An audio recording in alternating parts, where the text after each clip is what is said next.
بسم اللہ الرحمن الرحیم۔ ہمارے ایک دوست ہیں، ایک بزرگوار دوست، مجھ سے عمر میں کافی بڑے ہیں، یعنی دوست کہنا مناسب نہیں لگ رہا، لیکن اس لیے کہہ رہا ہوں کہ وہ بزرگوار دوست ہیں، تعلق ان کے ساتھ دوستی کا ہے، لیکن بہرحال وہ مجھ سے بہت بڑے ہیں، بہت سینئر ہیں، اور جماعت اسلامی کے سوشل میڈیا کو دیکھتے ہیں۔ شمس الدین امجد صاحب، ان کا حکم ہے، وہ بار بار اصرار کرتے ہیں کہ آپ فیس بک کو زیادہ وقت دینے کی بجائے یوٹیوب پر کچھ ویڈیوز ریکارڈ کروا کے ڈالا کریں، یوٹیوب کے لیے ویڈیو ریکارڈ کروایا کریں۔ لیکن میرا مسئلہ یہ ہے کہ میں کیمرے کے سامنے خطاب نہیں کر سکتا بہت اچھی طرح، اس کا زیادہ تجربہ بھی نہیں ہے، تو اور مطلب لکھتے ہوئے فیس بک وغیرہ سوشل میڈیا پہ لکھتے ہوئے اتنا زیادہ مسئلہ نہیں ہوتا، کیمرے کے سامنے بولتے ہوئے یا تجربہ نہیں ہے یا جو بھی اس کے وجوہات ہیں، لیکن بہرحال کیمرے کے سامنے بولتے ہوئے بہت مشکل ہوتی ہے۔ لیکن ویسے بھی میں محسوس کرتا تھا پہلے بھی، اور شمس الدین امجد صاحب بھی بار بار کہہ رہے ہیں، اور بھی دوست کہہ رہے تھے کہ آپ کچھ ریکارڈ کروا لیا کریں، تو مجھے ایسے اندازہ ہوا کہ فیس بک پہ لکھتے ہوئے شروع میں ہم سے بہت غلطیاں ہوتی تھیں، تو اسی طرح یوٹیوب پہ بھی ہوگا کہ شروع کی ویڈیوز کوئی بہت زیادہ اچھی نہیں آئیں گی، آہستہ آہستہ اس کا تجربہ ہوتا رہے گا۔ اور دوسرا مسئلہ یہ تھا کہ جب بھی میں سوچتا ہوں کہ یوٹیوب پہ کوئی ویڈیوز وغیرہ ریکارڈ کروا کے وہاں اپلوڈ کر دیا کروں، تو ایک مسئلہ جس میں ہمیشہ میں پھنسا رہتا ہوں وہ یہ ہے کہ اسٹوڈیو کوئی بہتر ہو، کیمرہ کوئی بہتر ہو، تو ایسی چیزیں جو ہے وہ راستے میں رکاوٹ ہوتی ہیں میرے لیے، کہ پہلے یہ ساری چیزیں جو ہے وہ صحیح بن جائیں، ہر چیز مطلب ہر چیز زبردست ہو تو اس کے بعد کچھ ریکارڈ کروایا کریں گے۔ لیکن مطلب اس مسئلے کو میں نے اس طرح حل کیا کہ ایک دفعہ میں انور مقصود کا صاحب کو سن رہا تھا، تو وہ کسی انٹرویو مطلب دے رہے تھے اپنے مشہور جو ان کا پروگرام ARY پہ چل رہا تھا، تو وہ پروگرام کے حوالے سے انٹرویو دے رہے تھے، تو انہوں نے کہا کہ میں اور معین اختر صاحب نے جب لوز ٹاک کا پروگرام شروع کیا تھا تو ہم نے یہ طے کیا تھا کہ ہم جو ہے وہ سیٹ اپ اور سیٹ وغیرہ اور اسٹوڈیو اور ان چکروں میں نہیں پڑیں گے، ہم جو ہے زیادہ فوکس جو ہے کانٹینٹ پہ کریں گے۔ تو ویسے مجھے مطلب ظاہر ہے وہ بہت معروف، بہت مشہور وہ ہے، مطلب بہت مقبول پروگرام ہے، ابھی تک مقبول ہے، حالانکہ کئی سال، پتہ نہیں کتنے سال ہو چکے ہیں وہ بند ہوا ہے، تو لیکن اس کے باوجود آج تک وہ مطلب اپنے کانٹینٹ کی وجہ سے ابھی تک عام ہے، ابھی تک وہ معروف ہے، مقبول ہے۔ تو اس کلپ کو سننے کے بعد مجھے احساس ہوا کہ اصل چیز جو دیر پا ہوتی ہے وہ تو کانٹینٹ ہوتا ہے، مطلب میک اپ اور سیٹ اپ اور اسٹوڈیو اور بڑے بڑے کیمرے، اس سے کچھ نہیں ہوتا اگر اس کے پیچھے کانٹینٹ نہیں ہے، اور مطلب کانٹینٹ اچھا نہیں ہے، اور اگر کانٹینٹ اچھا ہے اس کو بہتر بنانے کی آدمی کوشش کرے تو وہ چیز چل سکتی ہے، خواہ وہ مطلب اتنی اچھی کوالٹی اس کی نہ بھی ہو، اسٹوڈیو اچھا نہ ہو، کیمرہ اچھا نہ ہو وغیرہ، تو لیکن اگر کانٹینٹ اچھا ہو تو وہ چیز چل جائے گی۔ تو بس اب میں نے یہ طے کیا ہے کہ کانٹینٹ کو بہتر بنانے کی زیادہ سے زیادہ بندہ کوشش کرے، اور اسٹوڈیو بھی اچھا ہو، کیمرہ بھی اچھا ہو تو اچھی بات ہے، اور اگر نہ ہو تو بس بندہ کرتا رہے، اگر کانٹینٹ اچھا ہے تو اس کے اچھے نتائج نکلیں گے، اور اگر کانٹینٹ اچھا نہیں ہے تو آپ لاکھ اچھے اچھے کیمرے لے لیں، کچھ بھی نہیں ہوگا۔ تو بس پھر میں نے طے کیا ہے اب کہ مطلب وقتاً فوقتاً کوئی نہ کوئی ویڈیو جو ہے وہ ریکارڈ کر کے اپنے یوٹیوب چینل پہ ڈال دیا کروں گا، اگر اچھا ہوا، کانٹینٹ اچھا ہوا تو لوگوں کو پسند آیا کرے گا، ورنہ خود بخود فلاپ ہوتا رہے گا۔ بہرحال اب اپنے ٹاپک کی طرف آتے ہیں۔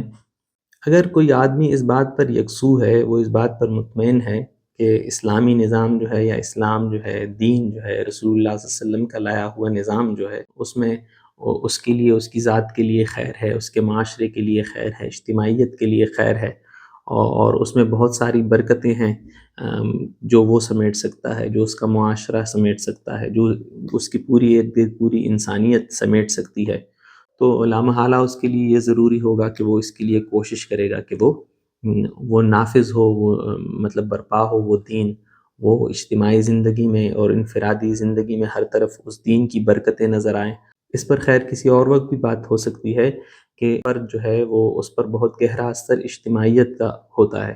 تو اگر کوئی آدمی یہ چاہتا ہے کہ اس کو فلاں نظام کی اور فلاں شریعت کی خوبیاں ملیں، تو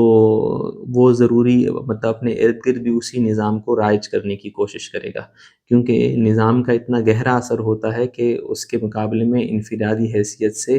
آدمی بہت سارا کچھ نہیں کر سکتا۔ نظام ڈائریکٹلی یا انڈائریکٹلی اس پر اثر انداز ہوتا ہے. لہٰذا وہ کوشش کرے گا کہ میری ذات میں بھی یہ ساری برکتیں موجود ہوں جو اسلام لے کر آیا ہے، جو اسلام میں موجود ہے، اور میرے ارد گرد معاشرہ بھی اسی قسم کا ہو جس سے میں بھی برکتیں اور سہولتیں سمیٹ سکوں اور میرا معاشرہ بھی سمیٹ سکے. لہٰذا وہ اس کے لیے برپا کرنے کی، اس نظام کو برپا کرنے کی کوشش کرے گا، اس کو نافذ کرنے کی کوشش کرے گا.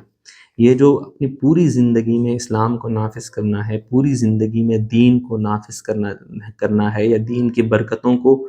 پوری زندگی کا حصہ بنانا ہے، اسی کو ہم آسان الفاظ میں اقامتی دین کہتے ہیں. یا مطلب آسان تو نہیں، یہ تو مشکل الفاظ ہیں آج کل، لیکن اسی کو ہم اقامتی دین یا مولانا مودودی کی فکر میں اس کو اقامتی دین کہا جاتا ہے. دین کی اقامت، دین کو قائم کرنا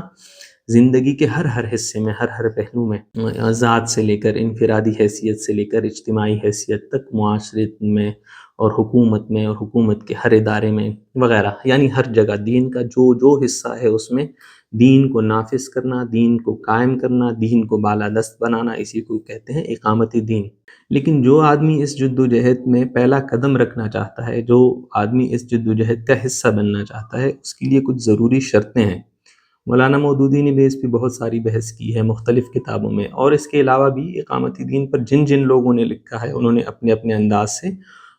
یہ بات کی ہے کہ اقامتی دین کی جد و جہد کی شرطیں کیا کیا ہیں. یا چلیں آسان الفاظ میں، دعوتی دین کی جو شرطیں ہیں تقریباً وہی شرطیں اقامتی دین کی بھی ہیں. مطلب جو آدمی دعوت دیتا ہے دین کی طرف، جو آدمی دعوت دیتا ہے دین کو اپنی زندگی کا حصہ بنانے کی دعوت دیتا ہے جو آدمی، تو اس کے لیے جو شرطیں ہوتی ہیں وہ اقامت دین کے ایک داعی کی شرطیں بھی ہوتی ہیں. تو ہر ایک نے اس پہ مختلف انداز سے لکھا ہے. مولانا مودودی نے تفصیل سے لکھا ہے اس پہ، سید قطب نے لکھا ہے، حسن البنا شہید رحمۃ اللہ علیہ انہوں نے لکھا ہے، اور اس پر بہت سارا کام یوسف القرضاوی صاحب کا ہے، بہت سارا کام اس پہ محمد قطب رحمۃ اللہ علیہ کا ہے. اوروں سے میں واقف نہیں ہوں، لیکن اوروں کا بھی اس پہ ہے جو مطلب اس دائرے سے باہر کے لوگ بھی ہیں، یعنی تحریکی دائروں سے جو باہر کے لوگ ہیں انہوں نے بھی اس پہ لکھا ہوگا. مولانا نے ایک جگہ لکھا ہے کہ جو اس راستے پہ قدم رکھنا چاہتا ہے اس کے لیے سب سے پہلی شرط یہ ہے، بنیادی شرط یہ ہے کہ وہ دین کا صحیح فہم رکھتا ہو. لہٰذا جو تحریک اسلامی کا حصہ بنے گا، ابھی مطلب جو بنے گا، جو اس کا ارادہ رکھتا ہے، تو اس کے لیے ایک ضروری شرط یہ ہے کہ وہ دین کا صحیح فہم، درست فہم حاصل کرے. ابھی دوسرے سوال پھر فوراً یہ آتا ہے کہ کتنا فہم حاصل کرے. کیا دین کا بہت بڑا ایکسپرٹ اسے ہونا چاہیے؟ کیا وہ بہت بڑا مجتہد ہو؟ کیا وہ بہت بڑا فقیہ ہو؟ تو مولانا نے ہی وہی فرمایا ہے کہ نہیں، وہ ضروری نہیں ہے کہ مطلب ہر آدمی جو ہے وہ فقیہ بن جائے، ہر آدمی مجتہد بن جائے، لیکن اپنی استعداد کے مطابق وہ دین کا علم، دین کے درست فہم کو زیادہ سے زیادہ حاصل کرے، دین کی درست سمجھ اسے زیادہ سے زیادہ حاصل ہو. پھر انہوں نے بتایا کہ جیسے کم سے کم یہ ہے کہ وہ ذاتی حیثیت سے، انفرادی حیثیت سے اسے معلوم ہو کہ خیر کیا ہے، شر کیا ہے، اسے معلوم ہو کہ خیر اور شر میں تمیز کے اصول کیا ہوتے ہیں، اسے معلوم ہو کہ میرے ارد گرد جو دنیا آباد ہے اس میں شر یہاں تک ہے، باطل یہاں تک ہے، اور خیر یہ ہے، حق یہ ہے، بلائی یہ ہے، لہٰذا اس کو اڈاپٹ کرنا ہے، اس کو حاصل کرنا ہے، اور فلاں چیزوں سے بچنا ہے. تو اسے انفرادی طور پر تو کم از کم اتنا علم ہونا ضروری ہے، اتنا درست فہم اس کے لیے ہونا ضروری ہے کہ وہ خیر اور شر میں تمیز کر سکے. اس کو ہماری کلاسیکل انداز میں کہتے ہیں کہ علم کا اتنا حصول فرض ہے کہ حلال اور حرام میں آدمی تمیز کر سکے، یہ کم سے کم ہے. پھر مولانا نے کہا ہے کہ جو تحریک کے کارکنان ہیں یا جو اس تحریک کو اٹھانا چاہتے ہیں، اس کو مطلب جو اقامتی دین کی جد و جہد کرنا چاہتے ہیں، ان کے لیے دوسرا درجہ یہ ہے کہ یعنی دوسرے درجے کے لوگ وہ ہیں بلندی پر، تو وہ لوگ ہیں جو کم از کم اتنا علم ضرور رکھتے ہوں کہ کسی عام دیہاتی قسم کے ان پڑھ قسم کے آدمی کو سمجھا سکیں، یعنی ایسے لوگوں کو سمجھا سکیں جن کے مسائل بہت زیادہ فلسفیانہ نہیں ہیں، بہت زیادہ علمی نہیں ہیں، جو روٹین کے چھوٹے موٹے مسائل میں دین اس کو سمجھنا چاہتے ہیں، دین کی رائے کو سمجھنا چاہتے ہیں، دینی موقف کو سمجھنا چاہتے ہیں، ان کو سمجھا سکیں. ان کے معاملات بہت زیادہ گہرے نہیں ہوتے، وہ روٹین کے ہوتے ہیں، کچھ فقہی معاملات ہوتے ہیں، کچھ چھوٹے موٹے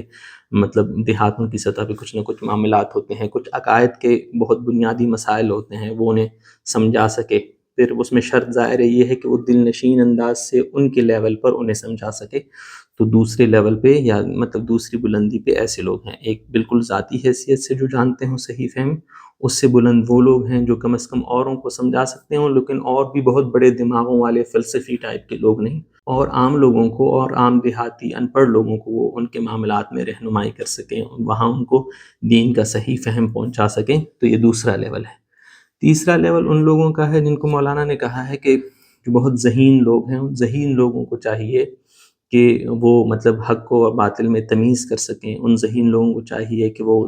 دوسروں کے ذہن سے، دوسرے بڑے ذہن جو ہیں، دوسرے علمی ذہن جو ہیں، ان کے شکوک اور شبہات کو رفع کر سکیں، ختم کر سکیں. اسلام پر سے ان کے جو اسلام پر ان کے جو اعتراضات ہیں یا اسلام کے حوالے سے ان کے شکوک و شبہات ہیں، اس کو وہ ختم کر سکیں.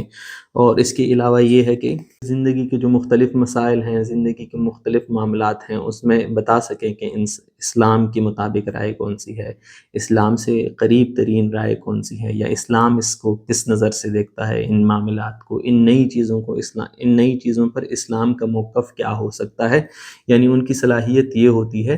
کہ وہ علمی دنیا میں لوگوں کو گائیڈ کرتے ہیں. پھر مولانا نے کہا ہے کہ اس سے آگے درجہ انہی لوگوں میں سے ایسے لوگوں کا ہے جو نئے نئے علوم اور نئے نئے فنون جو ہے وہ ایجاد کر سکیں، وہ نئے علم کو آگے بڑھائیں. پھر مولانا نے کہا ہے کہ انہی نئے علوم سے اور انہی نئے فنون سے اور ان ساری چیزوں سے نئی تہذیب اور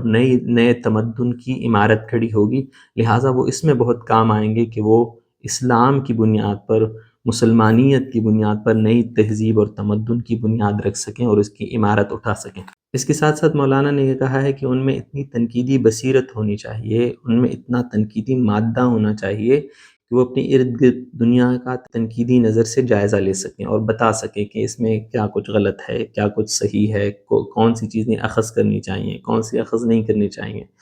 پھر وہ اس پوری جو ارد گرد کی جاہلانہ تہذیب ہوگی یا ارد گرد کی جو باطل چیزیں ہوگی، باطل تہذیب ہوگی یا باطل کے جو نشانات ہوں گے، وہ ان کی تخریب بھی کر سکیں، ان کو ختم کر سکیں. لیکن صرف ختم نہ کر سکیں بلکہ اس کے مقابلے میں اس سے زیادہ سوٹیبل، اس سے زیادہ بہتر نتائج والا کوئی نظام دے سکے. مولانا نے دوسرے بہت سارے مقامات پہ یہ کہا ہے جو ہمارے لیے بہت ضروری ہے کہ روزمرہ زندگی میں ہم دیکھتے ہیں کہ بہت سارے مسائل پیش آتے ہیں اور اس پر ہماری کوئی رائے بنتی نہیں ہے. ہم مطلب صرف پیسے طور پہ ساری چیزوں کو دیکھتے ہیں اور قبول کرتے ہیں یا رد کرتے ہیں، لیکن بس اندر ہی اندر وہ سارا کام ہو رہا ہوتا ہے، ہماری کوئی رائے بن نہیں رہی ہوتی. تو مولانا نے دوسرے بہت سارے مقامات پہ یہ کہا ہے، جیسے تعلیمات میں مولانا نے جگہ جگہ یہ بات کی ہے کہ اگر دنیا کو آپ اپنی نظر سے نہیں دیکھیں گے، دنیا کا جائزہ آپ اپنی نظر سے نہیں لیں گے، ارد گرد کے حالات اور معاملات پر آپ کی رائے نہیں بنے گی، وہاں آپ کا کچھ سامنے نہیں آئے گا، تو آہستہ آہستہ آپ ارریلیونٹ ہو جائیں گے. آہستہ آہستہ لوگ جواب دیں گے، لوگ اپنی رائے دیں گے معاملات پر. آپ اگر اپنی نظر نہیں رکھتے، اپنی تنقیدی صلاحیت نہیں رکھتے، اپنے فہم دین کی بنیاد پر دنیا کو نہیں دیکھتے اور کوئی رائے قائم نہیں کرتے، تو لہٰذا رائے پھر آپ کے خلاف لوگوں کی چلے گی یا جن کی بھی چلے گی، لیکن آپ کا فہم دین اس میں شامل نہیں ہوگا اور آہستہ آہستہ آپ ارریلیونٹ ہو جائیں گے. مولانا نے یہ تنقید ہماری روایت میں جو یہ سرگرمیاں رہی ہیں کہ لوگ شرح لکھتے رہے ہیں، لوگ جو ہیں حاشیے لکھتے رہے ہیں، نئے علوم کا آنا بند ہو گیا، نئی ایجادات بند ہو گئی، تو وہاں تنقید کرتے ہوئے بھی مولانا نے جگہ جگہ کہا ہے کہ جب ہم نے نئے علوم یا دنیا کو نئے نئے انداز سے دیکھنا کم کر دیا یا ختم کر دیا، ہم دنیا کو نئے انداز سے دیکھنے کے قابل نہیں رہے، تو یہ پھر ہماری زوال کا نتیجہ اس سے نکلا، اس پورے عمل سے. ہم نے دنیا کو مسلسل، ہم ریلیونٹ نہیں رہے دنیا میں، اپنے علوم اور ایجادات نہیں کرتے رہے، لہٰذا اور دنیا آگے بڑھتی رہی، لہٰذا ہم ایک مرحلے پر بالکل ارریلیونٹ ہو گئے.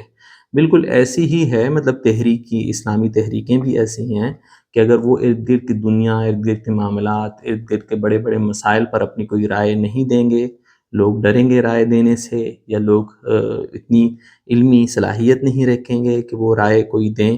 تو اس کا آخری نتیجہ یہ ہوگا کہ وہ رائے کی دنیا میں، علم کی دنیا میں ارریلیونٹ ہو جائیں گے. لوگ پھر ان سے رائے نہیں پوچھیں گے، لوگ ان سے پوچھیں گے نہیں کہ تمہارا کیا بنا، تم کیا سوچتے ہو اس معاملے میں، کیونکہ وہ رائے کوئی رکھتے نہیں ہیں. وہ پیسے ہو کے صرف دوسروں کی رائے سنتے ہیں اور اس پہ یا غصہ ہوتے ہیں یا خوش ہوتے ہیں، لیکن اپنی ان کی کوئی رائے نہیں بن رہی ہوتی. تو ہمیں ریلیونٹ رہنے کے لیے اور اس تحریک کو علمی طور پر آگے بڑھنے کے لیے بھی ضروری ہے کہ جو فہم دین ہم حاصل کر چکے ہیں وہ اس کو بڑھاتے جائیں، اس کو اپلائی کرتے جائیں، اور اس اپلائی کرنے سے جو نئے نئے معارف، جو نئے نئے چیزیں سامنے آئیں گی، جو نیا علم سامنے آئے گا، تو وہ ظاہر ہے ہماری قوت کا ذریعہ بنے گا۔ لہٰذا یہ ضروری ہے کہ دین کا علم جو ہے وہ اتنا پختہ ہو، اتنا محکم ہو، اور دینی مزاج ایسا مضبوط ہو، ایسا پختہ دینی مزاج ہو آدمی کا کہ وہ ہر نئے سے نئے مسئلے پر آسانی سے، مطلب بہت سہولت سے اپنے علم کی روشنی میں، اپنے مزاج دین کی روشنی میں رائے قائم کر سکیں، اور اس میں سے خیر اور شر کا اچھی طرح فیصلہ کر کے، جس میں بصیرت ہو، جس میں حکمت ہو، جس میں دلیل ہو وغیرہ، ان ساری چیزوں سے وہ فیصلہ کر کے کوئی رائے قائم کر سکیں۔ تو یہ بہت ضروری ہے۔ اگر دین کا فہم محکم ہے، مضبوط ہے، اور اس کے ساتھ ساتھ دین کا مزاج بہت ہے، تو کچھ جو فیصلے ہیں وہ مزاج کے ہوتے ہیں۔ مزاج آسانی سے بتا سکتا ہے کہ فلاں معاملے پر اگر فی الحال میرے پاس دلیل نہیں بھی ہے، لیکن میرا مزاج دین یہ کہتا ہے کہ فی الحال یہ غلط ہے۔ یعنی مزاج کا بھی ایک ہوتا ہے، مطلب ایک اہمیت ہوتی ہے۔ تو خیر بہرحال صرف مزاج پہ فیصلے نہیں کرنے چاہیے، کیونکہ آپ کے مزاج کو لوگ زیادہ دیر تک سنیں گے نہیں، تو اس کے لیے دلیل کا لانا بھی ضروری ہے، دلیل سے بات کرنا بھی ضروری ہے۔ تو دین کا محکم اور مضبوط علم اور دین کا پختہ اور بہترین مزاج، تو یہ جب دونوں چیزیں ساتھ ملتی ہیں تو اس کے بعد آپ ارد گرد کی دنیا پر آسانی سے کوئی رائے قائم کر سکتے ہیں۔ اس کو آپ دلائل کے ساتھ مزید مضبوط کرتے جائیں تو آپ کی بات مانی جائے گی، اور آپ کے فہم دین کو، اگر وہ واقعی درست ہے، وہ مزاج دین کے مطابق ہے، اور وہ واقعی دلائل سے مزین ہے، دلائل کے ساتھ وہ اس کو طاقت مہیا کی گئی ہے، تو ایسی باتیں مانی جا سکتی ہیں۔ ایک جو مسئلہ بہت زیادہ ہوتا ہے اس سلسلے میں، وہ یہ ہے کہ جب بھی ظاہر ہے 100 قسم کے مسائل ہیں اور اس پہ 1000 لوگ سوچ رہے ہیں، تو ظاہر ہے ہزاروں قسم کی رائے سامنے آئیں گی، یا بہت سارا اختلاف سامنے آئے گا۔ تو اس میں مولانا کے رویے نے، یا ویسے بھی دینی مزاج نے، بہت زبردست ہماری رہنمائی کی ہے کہ جو آدمی واقعی ہدایت کا سچا طالب ہے، جو دین کے ساتھ مخلص ہے، تو وہ اپنی رائے قائم کرے گا، اور اوروں کے ساتھ اس پہ تبادلہ خیال بھی کرے گا، مکالمہ بھی کرے گا، لیکن وہ خود پسند نہیں ہوگا۔ وہ اس کو زیادہ دلچسپی حق سے ہوگی، اس کو زیادہ دلچسپی اسلام سے ہوگی، حق بات سے ہوگی، اس کو زیادہ دلچسپی اپنی رائے منوانے سے نہیں ہوگی۔ اگر اس میں وہ سچی طلب رکھتا ہے، ہدایت کی سچی طلب رکھتا ہے، اگر وہ واقعی ہدایت کے معاملے میں اخلاص رکھتا ہے، اور وہ خود پسندی کے مرض میں مبتلا نہیں ہے، تو وہ کسی بھی محکم بات کو، کسی بھی اچھی بات کو، کسی بھی حق بات کو آسانی سے قبول کر سکتا ہے۔ ہاں، جب تک کوئی اس کو واقعی وہ دلائل فراہم نہ کریں، یا اس کو واقعی اس پر واضح نہ کر سکیں کہ یہ حق ہے، تو تب تک وہ لوگوں کے ساتھ اچھے انداز سے مکالمہ کرتا رہے گا۔ ہاں، مکالمے کے دوران ایسے ہو سکتا ہے کہ جتنی دیر تک مکالمہ جاری رہے کوئی مسئلہ نہیں ہے، لیکن اگر اسے کہیں کسی موقع پہ محسوس ہوتا ہے کہ جو سامنے والا ہے وہ مکالمے سے زیادہ وہ جھگڑالو مزاج کا ہے، اس کو اس سے دلچسپی نہیں ہے کہ حق کیا ہے، باطل کیا ہے، اس کو تو دلچسپی ہے اپنے اختلاف ظاہر کرنے سے، اس کو تو دلچسپی ہے صرف اس بات سے کہ سامنے والے کی بات مانی نہ جائے۔ تو اگر اس کو حق سے کوئی دلچسپی نہیں ہے، اس کو کوئی ہدایت سے دلچسپی نہیں ہے، وہ محض تحقیر کرنا چاہتا ہے، تضحیق کرنا چاہتا ہے، اس کو ہدایت کی طلب نہیں ہے، وہ بس صرف مجادلہ چاہتا ہے، وہ صرف دماغی کشتی کر کے آپ کے ساتھ صرف وقت بتانا چاہتا ہے، یا بتانا چاہتا ہے کہ اس کی ذہنی صلاحیتیں اتنی ہیں کہ وہ ہر ایک چیز میں، ہر ایک بات میں سے کوئی تنقید کا نقطہ نکال سکتا ہے۔ اگر کسی حوالے سے یہ رائے قائم ہو جائے کہ فلاں بندہ جو میرا مخاطب ہے، یا جس کے ساتھ میں مکالمہ کر رہا ہوں، وہ اصل میں مکالمہ نہیں کرنا چاہتا، وہ صرف تضحیق کرنا چاہتا ہے، تحقیر کرنا چاہتا ہے، یا وہ ذہنی کشتیوں کا عادی ہے، اس کو اس سے کوئی دلچسپی نہیں ہے کہ وہ حق طلب کرنا چاہتا ہے، یا وہ ہدایت کے طلب میں سچا ہے، یا وہ حق چاہتا ہے، حق رائے قائم کرنا چاہتا ہے، تو دونوں طرح سے دیکھنا چاہیے۔ اپنے رویے کو بھی دیکھنا چاہیے کہ میں جو رائے قائم کر رہا ہوں اور اس پہ اتنی پختگی کے ساتھ، اتنی مضبوطی کے ساتھ ڈٹا ہوا ہوں، تو کیا یہ ہدایت کی سچی طلب ہے، یا حق پر اتنی یکسوئی کے ساتھ استقامت ہے، یا یہ صرف خود پسندی ہے جس کی وجہ سے میں اپنی رائے مجھے ہر حال میں پسند ہے اور وہ اس کو ہر حال میں ثابت کرتا رہوں گا۔ اگر یہ ہے تو آدمی کو سمجھنے چاہیے کہ اس کو اپنی طرف زیادہ توجہ کرنی چاہیے، اپنی اصلاح کی طرف متوجہ ہونا چاہیے، کیونکہ وہ ایسا آدمی جو ہے وہ ہدایت کے طلب میں سچا نہیں ہوگا، ایسے آدمی کے ہاں اخلاص کی کمی ہوگی، ایسا آدمی جو ہے وہ خود پسندی میں مبتلا ہوگا۔ تو اپنی طرف بھی اس کی توجہ کرنی چاہیے اور دوسروں کی طرف بھی دیکھنا چاہیے کہ سامنے والا اگر نظر آئے کہ وہ میرا وقت ہی صرف ضائع کرنا چاہتا ہے اور اس کو ہدایت کی کوئی طلب نہیں ہے، وہ میری بات سمجھنے کی کوئی اہلیت نہیں رکھتا یا اس کی نیت ہی کوئی نہیں رکھتا کہ وہ حق بات کو سمجھنے کی کوشش کرے یا وہ واقعی حق کا متلاشی ہے، تو سامنے والے میں اگر یہ چیزیں نظر آئیں تو ان کو چھوڑ دینا چاہیے، مطلب ان کے حال پہ. اور خود میں اگر یہ چیزیں نظر آئیں کہ خود پسندی زیادہ ہے، ہر حال میں اپنی رائے کو حق ثابت کرنے والا معاملہ زیادہ ہے، حق کے ساتھ اور ہدایت کے ساتھ اور دین کے ساتھ کوئی زیادہ دلچسپی اور زیادہ اخلاص کا تعلق نہیں ہے، تو پھر زیادہ سے زیادہ توجہ خود پہ دینی چاہیے. اب میرا ارادہ یہ ہے کہ جو مولانا نے یا اور جتنے لوگوں کے نام ابھی کچھ دیر پہلے میں نے لیے تھے، انہوں نے جتنا جتنا کچھ کہا ہے